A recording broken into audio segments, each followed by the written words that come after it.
With Goodyear's discovery of vulcanization, rubber entered a new era, one of durability, resilience, and insatiable demand.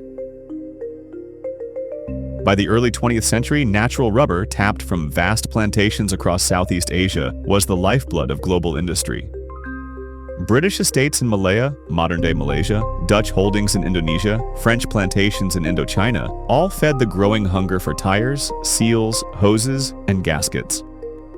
Rubber kept machines moving, vehicles running, and economies growing. Then came 1942.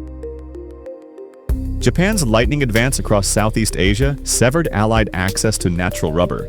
Overnight, that lifeline was cut. Tanks couldn't move, planes couldn't land, factories ground to a halt.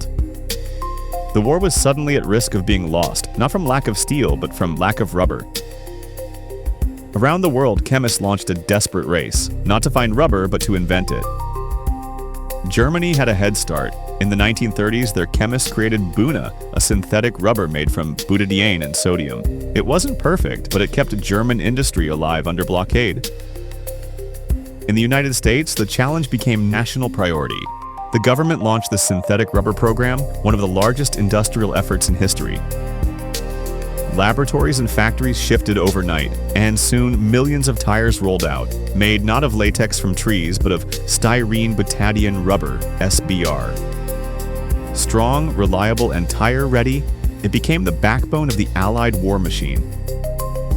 And the breakthroughs kept coming. NBR for oil and fuel systems, silicone for high heat and medical devices, neoprene, EPDM, FKM, each designed to solve problems nature's latex never could.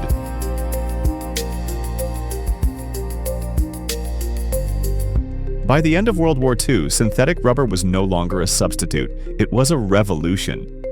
War had turned chemists into inventors, and rubber into an entire family of materials engineered for performance. But what exactly is rubber?